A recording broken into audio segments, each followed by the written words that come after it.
Hello everyone and welcome back to TV Time, a podcast for all of your reality television needs. My name is Edward and today we are going to be covering the amazing Survivor 47 premiere. If you're watching the YouTube video, you can see that I am all Survivor decked out, kind of. I have my blue shirt for the Tuku tribe, my yellow buff, which is choking my ass, for the Gada tribe. I think this is from 43 actually, cursed ass season. But let's pretend it's from 47. And then I have my nails are a fresh set for my favorite tribe this season, the Lavo tribe. Let's get a close-up cam on the nails. Yup. Oh, y'all see that? Oh, she's taking it. She's taking it.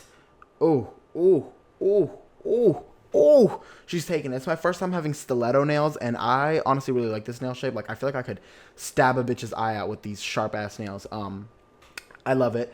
I'm so excited. This premiere was really, really good. The season is looking very promising. I think we just came off of the two best seasons of the new era, and I would argue to say two of the best seasons ever. Now, are they top two seasons? No, but are they both in the top 10? Probably not, but are they both in the top 20? Yes. Okay, so Survivor 47 has a lot to live up to. Survivor 46 was a lot. It was a mess that we all loved, so we are hoping that 47 fulfills that as well. But so far, we had a really good premiere, so let's get straight into it because we have a lot to discuss. We had a 2-hour episode, and my lazy ass did not do a preseason cast assessment, although I was planning to. So we got to get into that first, okay? So let's dive straight into it. Oh my goodness, like, y'all, this buff, I don't understand how these bitches wear the buff like this on the show because it's literally choking the shit out of me. Whew, okay. So let's get into it. So the first thing that I want to get into before we even get into the actual premiere, I want to talk about the cast. Okay, so I did do preseason cast rankings, and I want to go over those just to give my thoughts going into the show because, you know, the first thing that we saw was all of them pulling up on the boat. We saw every single cast member, so let's give our thoughts, okay? Now, let's move over to the picture display. Now, if I have done my work properly, then these should be in the order of my least favorite to my favorite pre-season. Pre-episode 1. Okay, so we're going to talk about them in that order. I'm going to give a quick, thoughts through them. I'm not going to lie. I should have gotten their ages and their occupations through this, but I didn't. So let's just discuss it. Okay, so pre-season, these were my thoughts. Jon, I'm sorry, baby, but you are in last place, okay? Jon, we'll talk about Jon a lot this episode, unfortunately. We'll talk about Jon a lot this episode. And, Jon is definitely what's a nice word for it? Like a polar, not bipolar. Like a polarizing character because there's some people that love him and there's some people that did not love him. But I was unfortunately part of that crowd. I did not really love Jon preseason. I was kind of over the excessive advertising with him. He went on Stephen Colbert before the cast was even announced. I'm like, does this not break the NDA? Like, I guess he didn't have that much money to lose from it. But, yeah, I'm not a fan of Jon. I don't know who the fuck this man is. I'm sorry to this man. He could be walking down the street. I wouldn't know who this man is. I don't know who he is. I don't know shit about Pod Save America. I'm sorry. I didn't know he was a speechwriter for Obama. Good for him. But I was not looking forward to him. He seemed annoying. I did not know that he was gay. If I knew he was gay, I'd probably bumped him up a little bit. But still, sorry, baby. Next up is Gabe.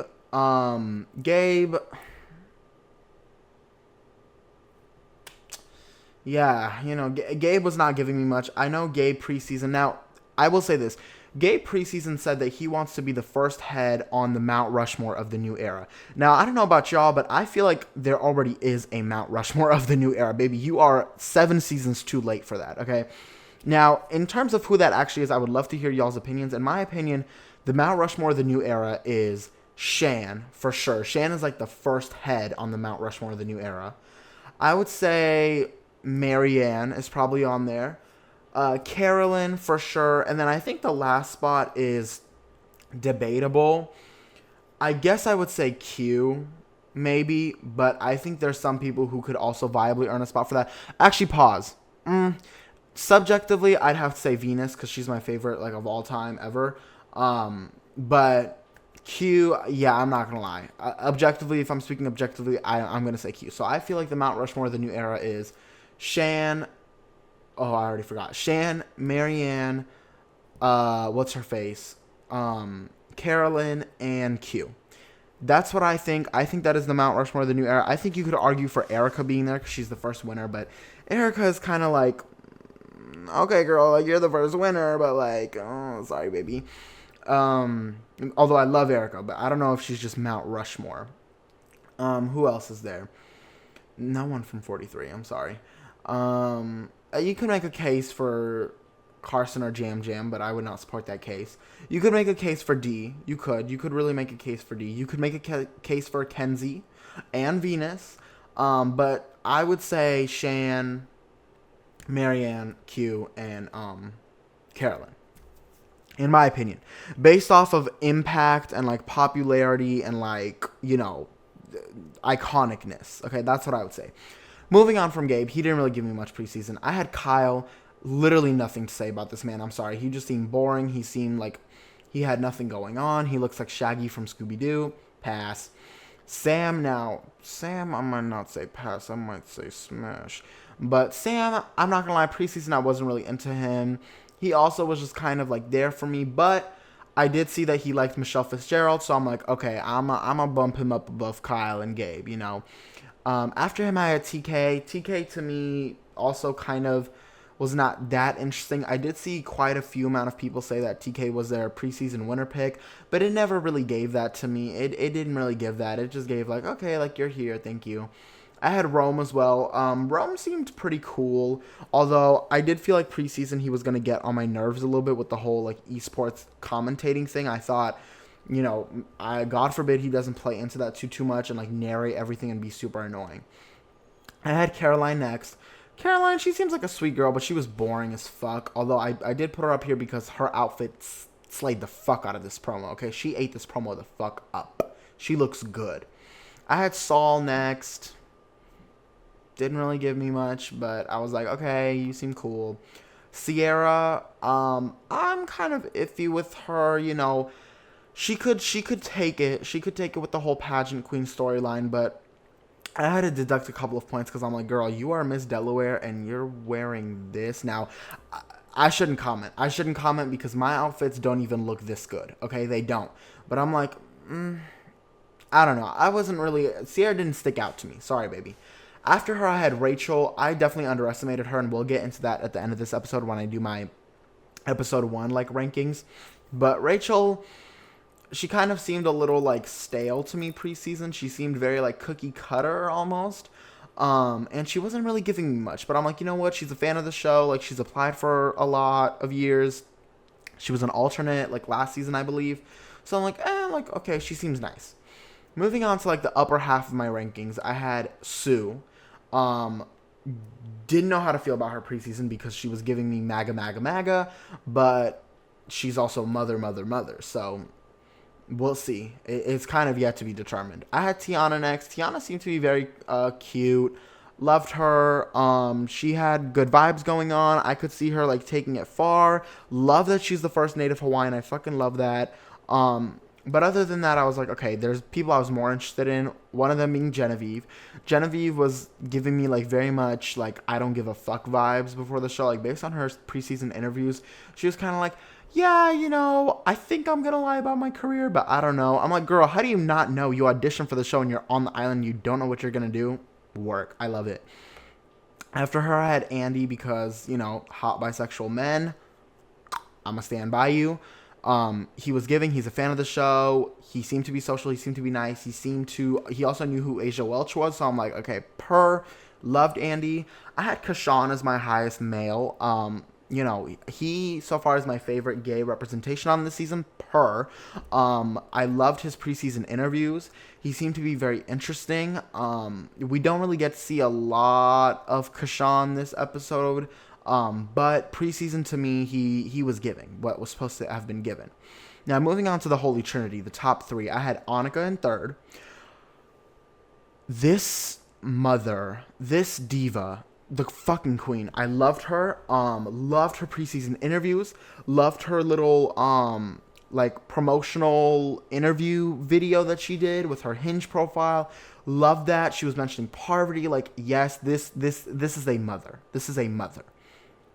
moving on to the top two, these were really my girls, Teenie and Asia. I had Teenie in second, Asia in first. Obviously, I know who Asia Welch is. I do listen to Rob Has a Podcast a couple of times, and I just kind of follow Asia on her social media. Out of all the RHAP people, I'm not super invested into RHAP. Like, I wouldn't say I'm like a Corey Wurtenberger, no shade.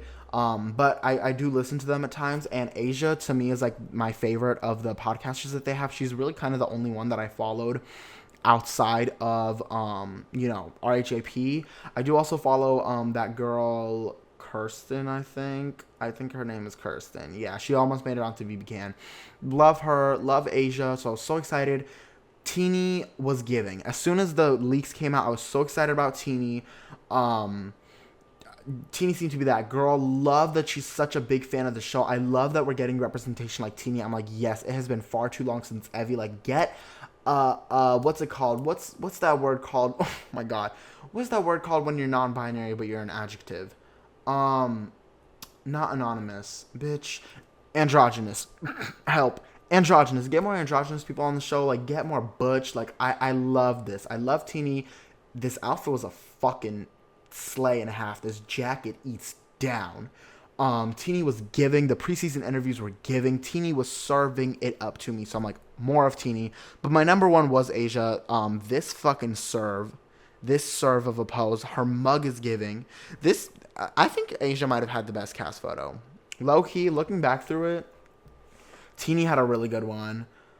Who else had a good cast photo? Genevieve had a really good cast photo, though I'm not a big fan of that outfit. I will not lie to you. Who else had a good cast photo? Caroline actually ate hers up. I won't lie. I'm not gonna lie. I think I might be biased, but I might give it to Asia because this outfit is a slay. It's nothing crazy, but she's working it.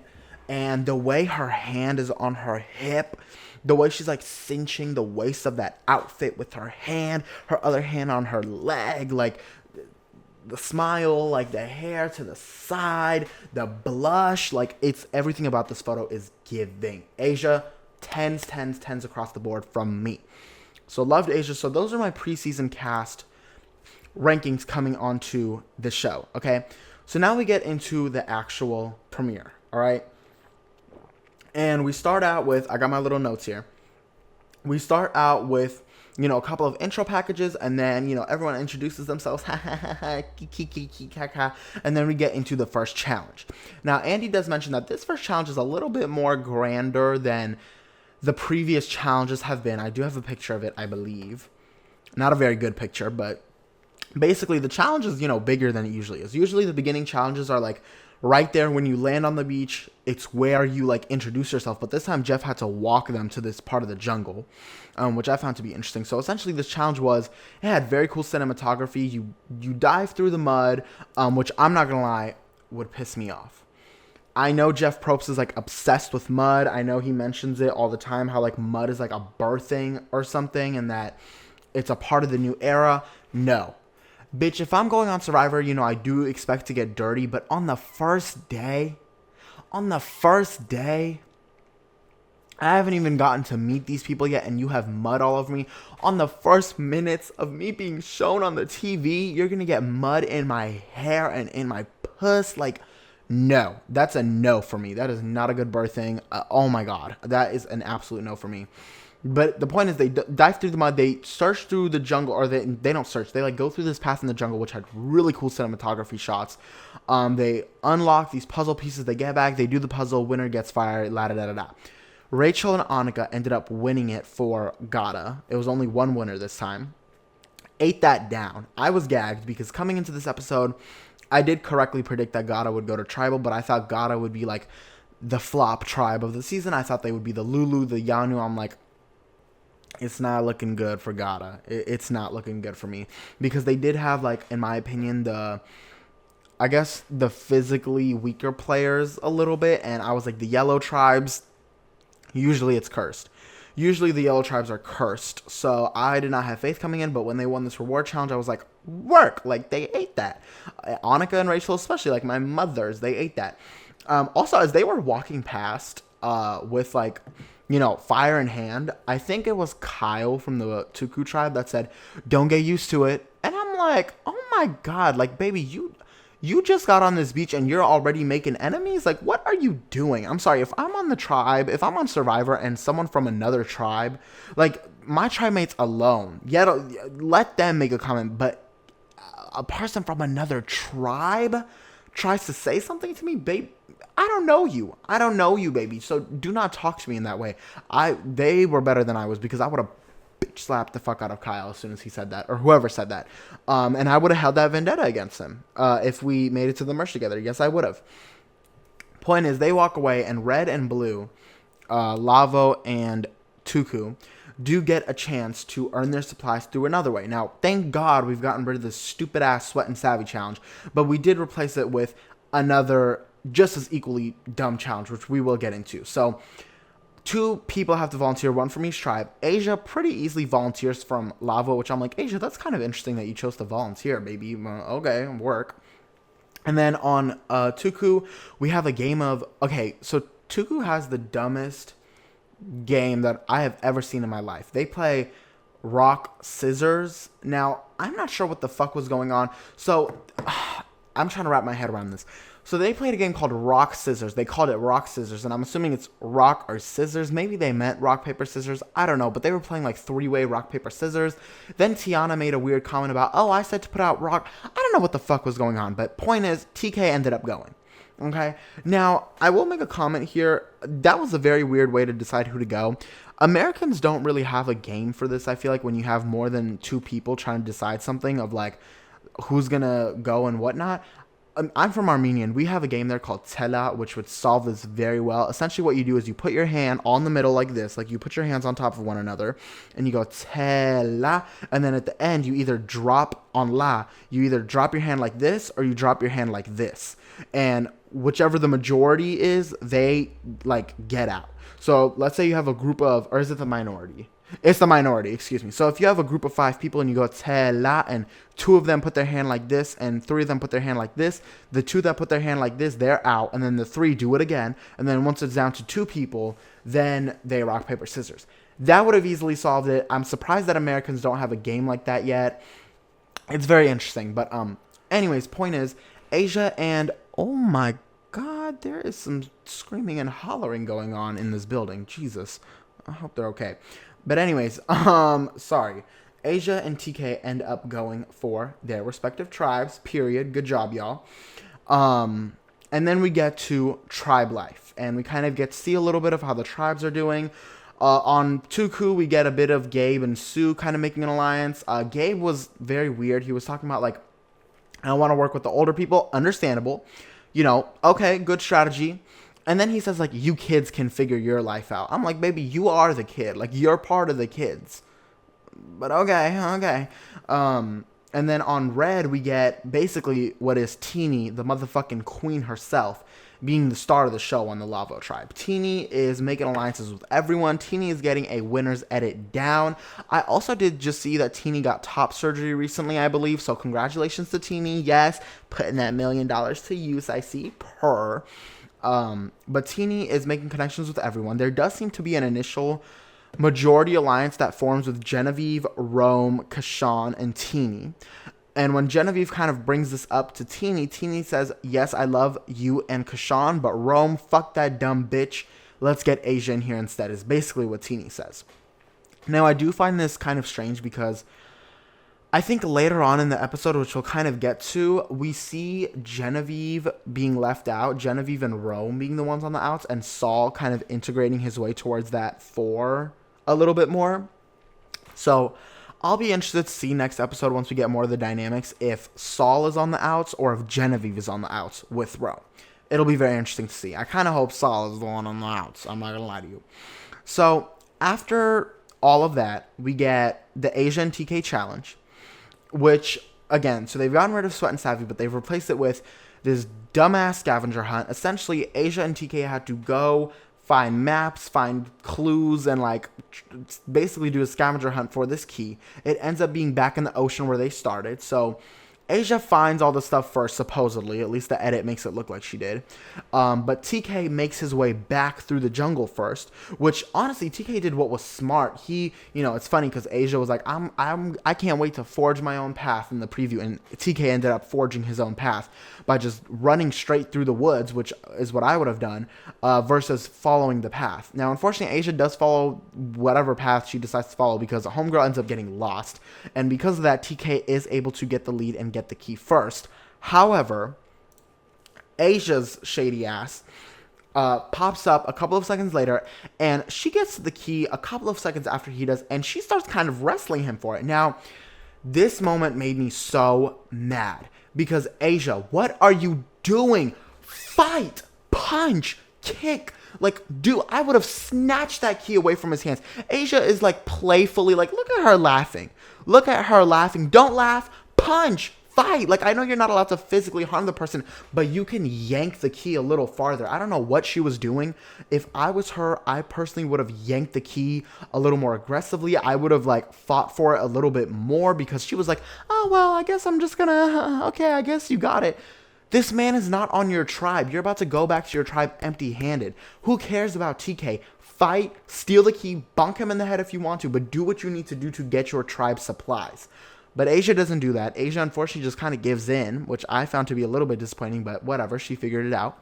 And then TK ends up getting the key. So TK has the key, and TK is, coming back to his camp with supplies. And Asia is not, okay? So we'll see how that works out for them. So we then get to see a bit more of tribe life on Yellow Team, or I should say on Gata. We just get Sam kind of being like the glue guy, supposedly. Kind of weird that we saw that clip. It's making me think, okay, Sam has winner vibes going on. I could see Sam making it far. I'm not sure if Sam is going to win. I don't know. I feel like for some reason, oh my god, this is so like evil, and I do not at all like manifest this energy at all. Like, I am jinxing it if anything, but I do feel like a man is going to win this season. I don't know why, but for some reason I'm feeling it in my soul. I feel like a guy is gonna win, and I hate that I'm feeling that, but we'll see. Now Sam is kind of giving like vibes of like either he got to like 5th, 6th, maybe even 4th place, but he gives vibes of like someone that made it far. Because we do get to see a good clip of him like being a glue guy or whatever the fuck that means. We then get to the red team, Lavo, where Asia comes back, gives her a little story, and we get to see a little clip between Teenie and Asia.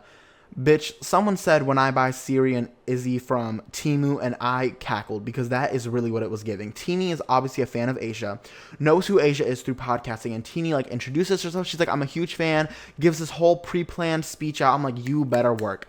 And this duo, ooh, like it is over for y'all. Like, it's over. It's over. I am so ready for this duo to run it. I am so excited for Teenie and Asia. They seem like the duo of the century. Okay, D and Austin, move, scooch, scooch. D and Julie, scooch a little bit. Kenzie and Tiffany, y'all can sit on the throne for now. But Teenie and Asia, they are coming. Okay, and I am so excited. I really hope they don't turn on each other. That would be very sad.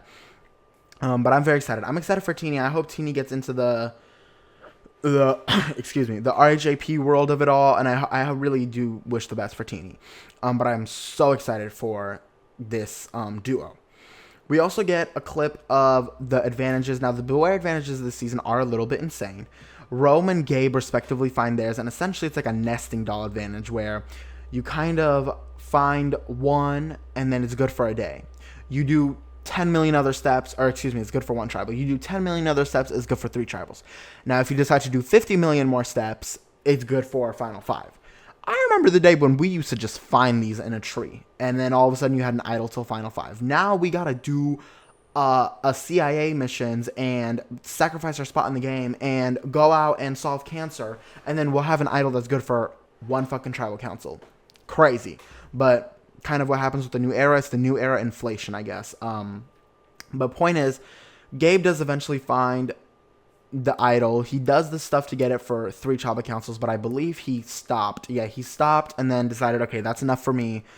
I'm good with that. So he has an idol that is good for 3 tribal councils, which honestly, if you ask me, is not bad, there's a good chance that Gabe doesn't even go to tribal council during the pre-merge. And then, once you kind of get to merge, like 3 tribal councils is a good time frame to be using your idol. So it's not very often that someone saves it from day 1 until, final 5. So honestly, I don't mind. I personally, I don't know what I would have done. Sitting here from the couch, I can say I would have done it until the final 5 idol, but being on the island, my lazy ass would have given up. My lazy ass would not have even found the Beware advantage, if I'm being honest. But if I did, I probably would have taken the one that's good for 1 tribal council. I will not lie to you.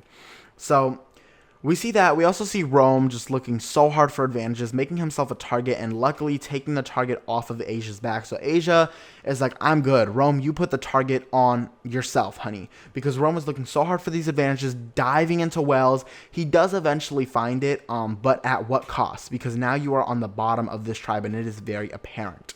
Again, it does look like Asia and Teenie are kind of the duo. Kashan seems to be close to them, but it is kind of funny because I do remember Kashan during his preseason interview said that he wasn't really getting good vibes from Teenie and Asia. So I'd be interested to see how that will work itself out.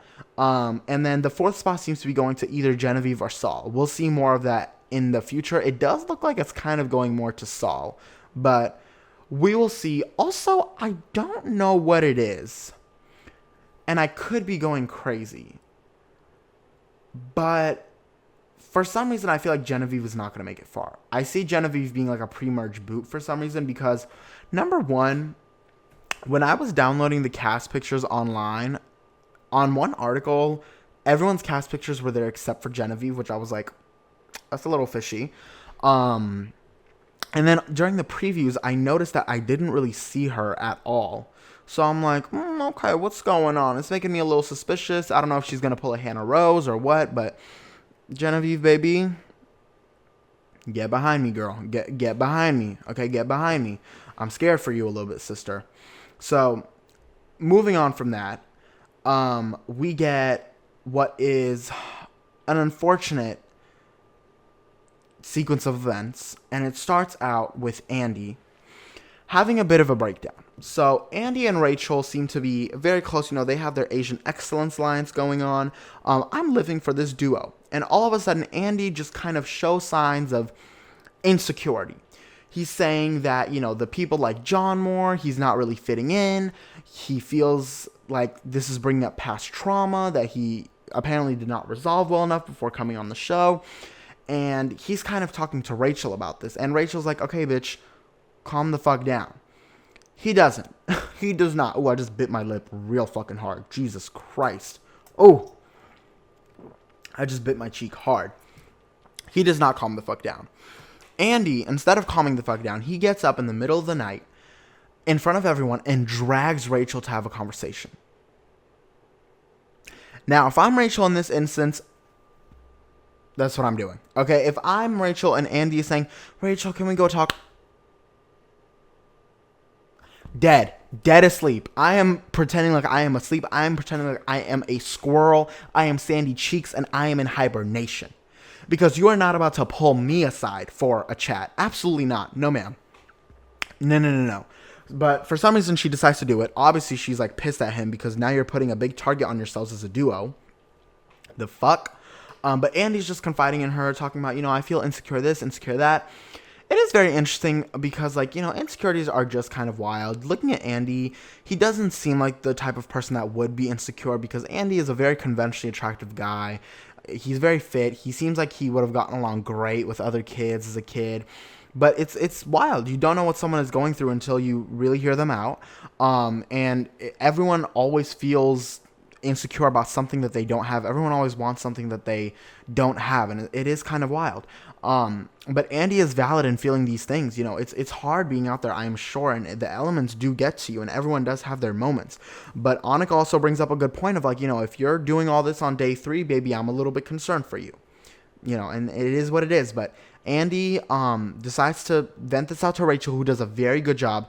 Rachel, I definitely underestimated her preseason. She's doing an amazing job of playing a social game, making everyone feel good. She is the cunty mother of the tribe, and she really, honestly, I'm not going to lie to y'all, during those polls that were like, who was the player of the week, I voted Teenie because of bias.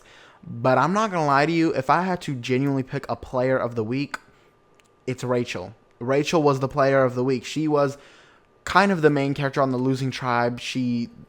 Her and Sam both put in a lot of work for Jon to go. She saved Andy. She did all that work with him. She somehow did not get the target on her back when it really could have been on her back. She won the reward challenge with her puzzle solving skills. She did a lot. So I really underestimated Rachel, and I am loving her this season so far, and I am really looking forward to seeing more of her. I really, really am.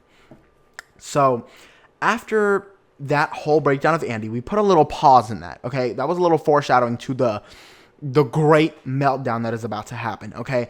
We got a little crack. We got a little sneak peek, a little sip of it, okay? And in moments time, we will have the full drink. Now, we're going to take a short, quick break, and when we come back, we are going to have that full drink and see Andy's full meltdown that happened. And we're back. Okay, so let's get to this crazy immunity challenge. Now, the immunity challenge within itself is pretty basic. You know, we basically just have people going out on boats, getting crates, paddling back to shore, unlocking crates, solving a puzzle, boom, you're done. Pretty standard first immunity challenge. Lavo very quickly pulls away. The other two tribes are a mess. Okay, Gata does not know how to row. You can see in the picture, these bitches are going anywhere but near the crate. Tuku flips their boat over. Gata flips their boat over. They're dragging their boat, flipping their boat. It's a mess. Meanwhile, Lavo is done. Okay, these other bitches are getting too short, and Lavo is sitting down, waiting for the challenge to be over. They finished their puzzle like that. That was the first time that probably not the first time, but first time in a while that the puzzle was not even shown for that team. They started doing the puzzle. 2 seconds later, Lavo wins immunity. Congratulations. They ate that. My girls, Asia and Teeny, they ate that up. Unfortunately, Gata and Tuku do not have the same luck, and now Tuku does eventually figure their shit out, but Gata is left to be the losers, okay? Midway through the challenge, Andy, passes out. He sits down, is, huffing and puffing, kind of hard. Oh, who said that? He's sitting down, huffing and puffing. Jeff notices him, and he's like, baby, are you good? And Andy is like, I gave it everything, Jeff. And Jeff is like, all right, baby, call in the medics, but I'm not even going to bother stopping the challenge for you because you're obviously being dramatic. So, he does all that. And then he has this great big breakdown where Jeff asks him, are you good? Are you goody gumdrop? What the fuck is up? And Andy decides to spill his whole life. And he says, Jeff, no one on this tribe likes me. Everyone hates me. I'm a loser. I'm a little fat. Oh. Everyone does not like me. I was going to be voted out tonight. I'm going to be voted out tonight. I cracked open a coconut and no one cheered for me. And John's old ass cracked open a coconut and they cheered for him. They don't care about me. They're all hating me. And then he says, I was thinking of throwing Jon under the bus. And I'm like, oh my God, at this point, I'm watching with a friend. I start clutching her because I'm like, baby, there's no way you're saying all this out loud. Your internal thoughts. Hello, turn this on and keep them in here. But he is just saying everything and everyone else is gagged. Now, this was, oh my God. This was my favorite moment of the whole entire episode was Tiana's fucking face that she made during this challenge when Andy was spitting all this. This shit was so funny to me, and my friend and I do it to each other all the time. Now whenever we just need to shut that lip a little bit, we go. This shit was so fucking funny. Everyone was gagged because what are you doing? What are you doing? You're spilling your whole entire game plan. You look like an idiot in front of your castmates. You might as well wear a big red sign that says vote me out in big bold writing. So eventually they get back to camp, and that is kind of the talk is, all right, well, we have two options, Andy or not Andy. Which one are we going to do? And initially everyone's like, Andy, Andy, Andy. The girls, they tell Jon, we're going to do Andy, but we're going to tell him it's you because he wanted to throw you under the bus so bad. So we're going to, do that so he doesn't play a shot in the dark, even though that's fucking dumb. And, they say all that. So eventually, Jon, of all people, decides, you know what? I don't want to do Andy because he's getting, I think what happened was he got a little too paranoid with the fact that his name was being thrown out to Andy.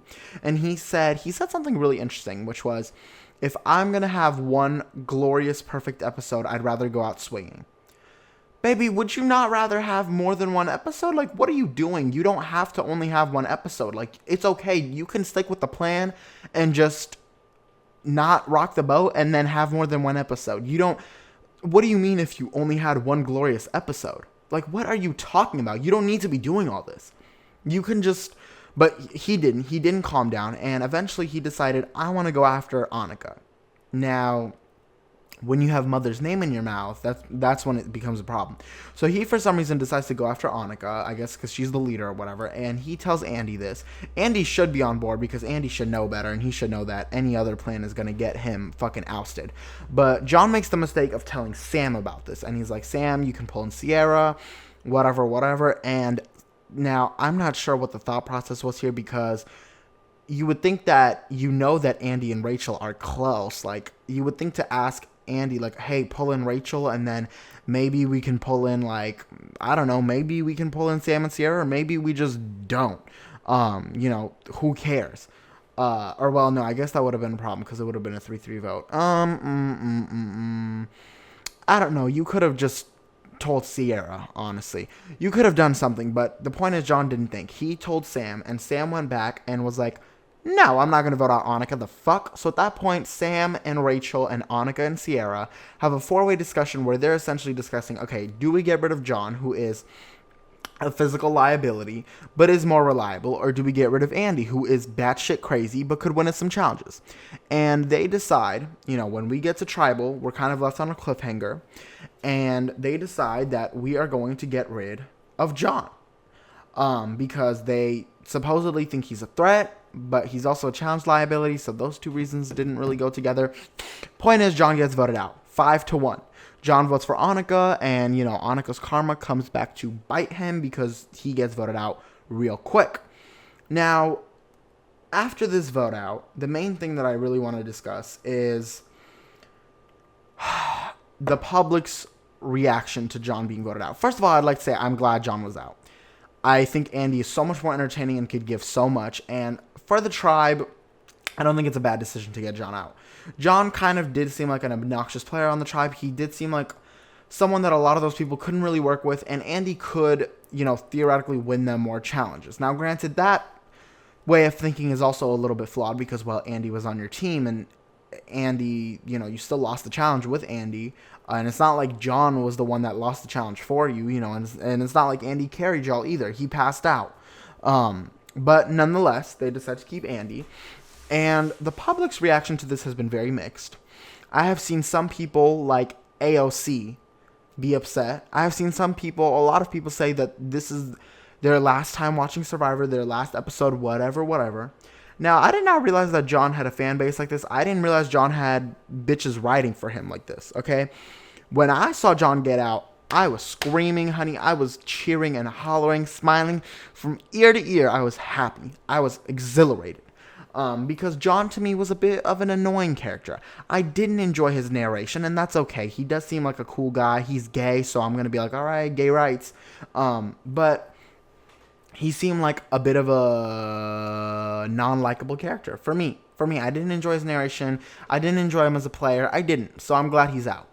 Especially over Andy, who I do really enjoy. However, I seem to be the only one on Instagram, at least, that thinks this way, because why is everyone that I see talking about, oh, like, Jon get out, like, this is the worst episode of Survivor ever? Jon wasn't even giving anything. There's some people saying, like, he was a strategical player. No, he wasn't. What kind of an idiot do you have to be? I'm sorry, no offense, because, listen, I would probably do worse, okay? I'd probably be on there getting out day 2 somehow. But, like, what, like, I'm just thinking to myself, like, if Jon is such a strategic player would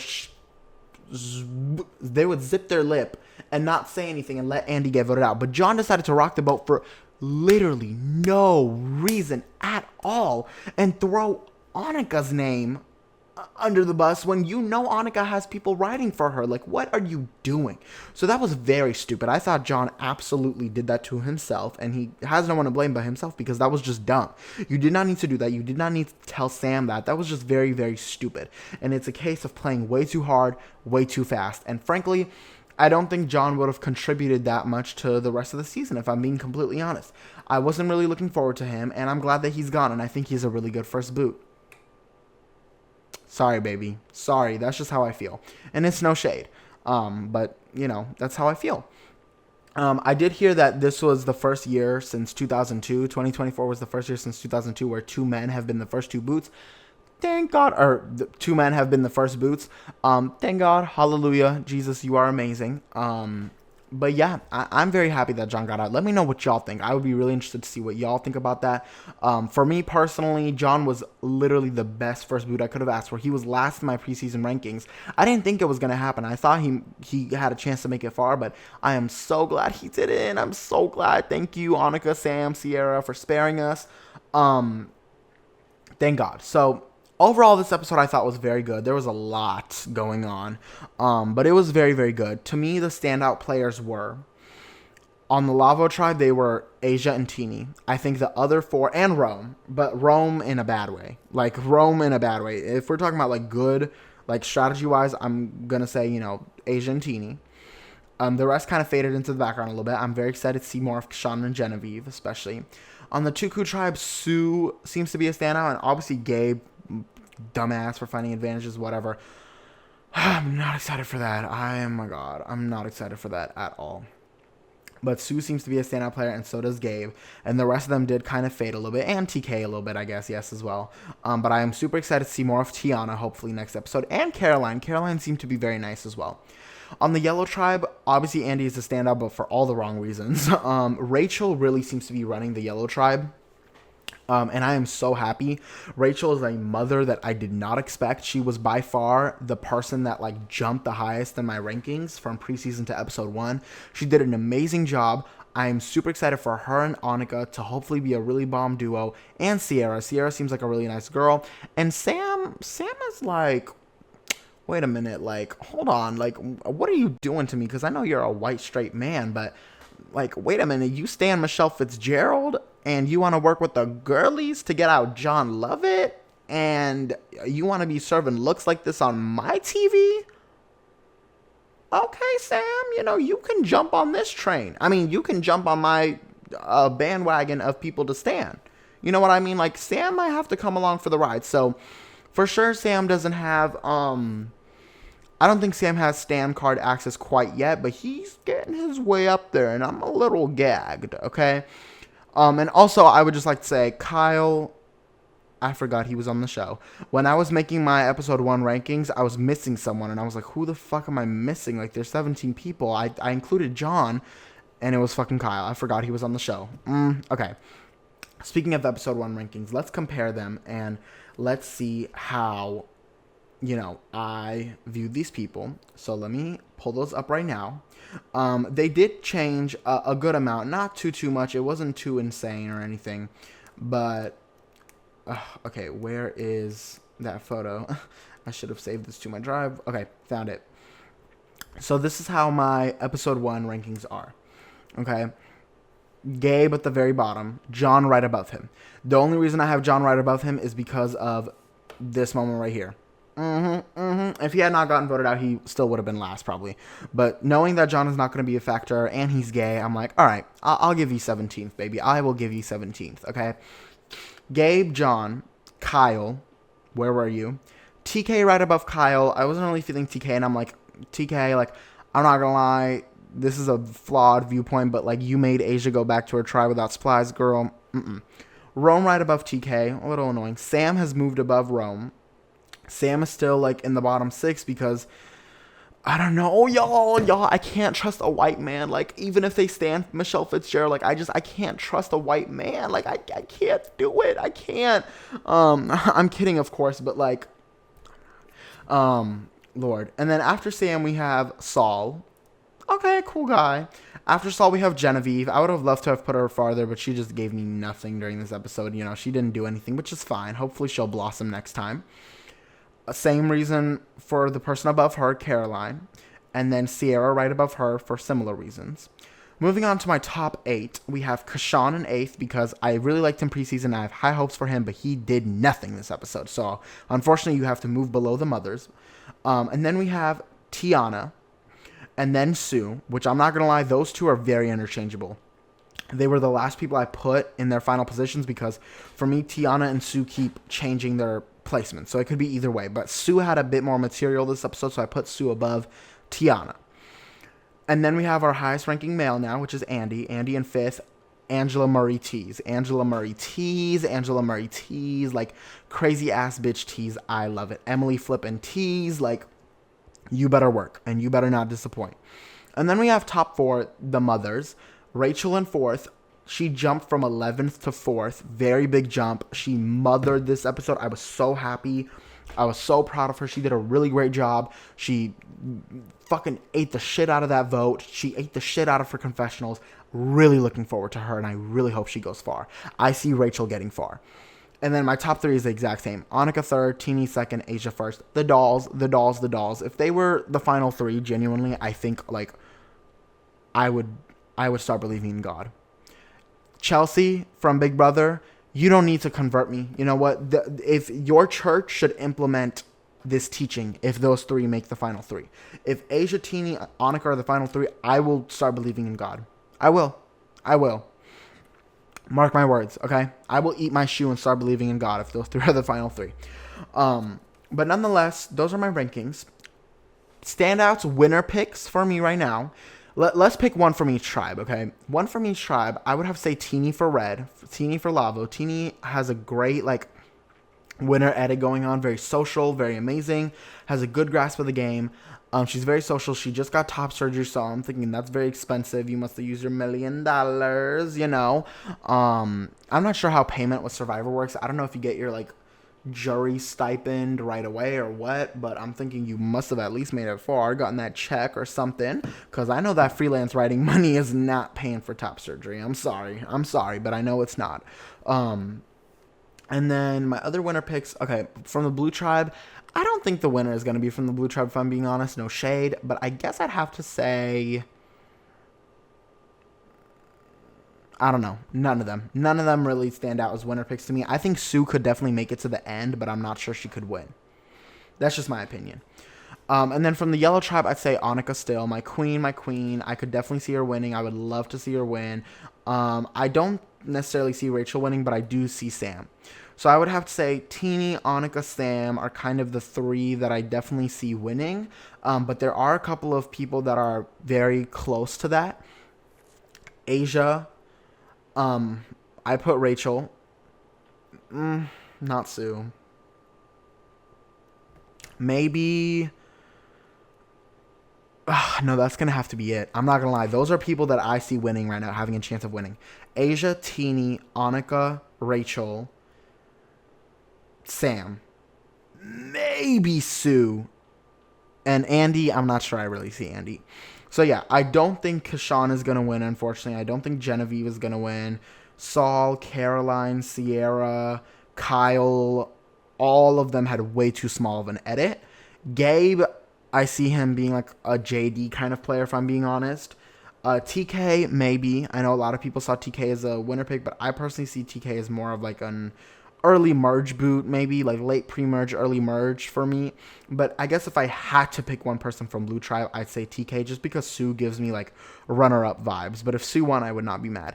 Tiana, I could have seen it for Tiana, but Tiana just had way too small of a role. After episode 2 is, I really think, when we're going to be able to judge to see who has a chance of winning. And if Tiana gets a small edit this episode, unfortunately, it's going to be lights out for her. So I think after episode 2 and 3 is really when we start to see kind of like the couple of people that really have a chance of winning. For me right now, it would have to be Teenie, Annika, Sam, top 3. Asia, Rachel, following close behind. And then, perchance, TK and Sue, like after that. Everyone else, I'm kind of like, I need to see way more from you to think that you have a chance of winning. Just my opinion. So that is all that's all that I think right now. I am so excited for this season. I am so excited to hear y'all's thoughts. I am feeling so burnt out, y'all. My semester has started. Big Brother is on a roll. I am like tuning into that every single day. Survivor is out. House of Villains is going to come out soon. Like RuPaul's Drag Race Global All-Stars is a mess. Thank goodness I didn't waste my time covering that. It's a lot going on, but I'm super excited. I know I haven't posted a podcast in a while. I am so sorry to my one viewer that is watching this currently. I'm really excited to hopefully get podcasts out weekly for Survivor 47. We shall see if I manage to do that. I'm recording this on a Sunday night, and I won't post it until Monday, most likely. But if I'm able to even get weekly podcasts for Survivor out, I would love it. I'm hoping to pick Big Brother back up and cover everything that I've maybe not everything that I've missed. Big Brother is one of those shows where, like, if you miss something, you have to just go through it. The last thing I covered was the fucking Brooklyn vote out, and I'm just going to have to skip to this apparent Leah blindside that's going on. But I will cover that. The other shows that I hopefully plan on covering, I don't think I'll cover House of Villains, I'm not going to lie, because that's just a show that I need to just watch for the fun of it. For now, clearly, I could barely stick with Big Brother, so I'm just going to be covering Big Brother. It's ending in less than a month, thank God. Survivor, and then once Survivor ends, I'll start picking up RuPaul's Drag Race, because that will start in, like, January. So that is the plan, and then once that ends, Survivor 48 will come out, and then the cycle will keep on repeating itself. So I love this little cycle that we're in of RuPaul's Drag Race, Survivor, Big Brother, Survivor, RuPaul's Drag Race, Survivor, Big Brother. I love it. So, yep, that is the plan. Thank you so much for tuning in today. Thank you if you have watched this through. Please leave a like, comment, subscribe, like do all that shit. If you're listening on Spotify or Apple Podcasts or any other platforms that I publish this on, please leave a review. 5 stars preferably. Thank you very much. And yeah, I'm super excited. The next time on Survivor looked really juicy. Looked like Annika is starting to get annoyed by Andy. Looked like Tiana and Sue had some tea going on. Sorry, I just scratched the fuck out of my mic. Looked like there was some tension between Rome and his tribe mates. So I'm super excited to see what happens then. I will definitely make sure to cover that as soon as I possibly can. And yeah, so that is all. Thank you so much for listening, for tuning in. I am so excited for this season to start, and I really do hope that it turns out to be as good of a season as 45 and 46 were. Until next time, y'all, I will catch y'all later.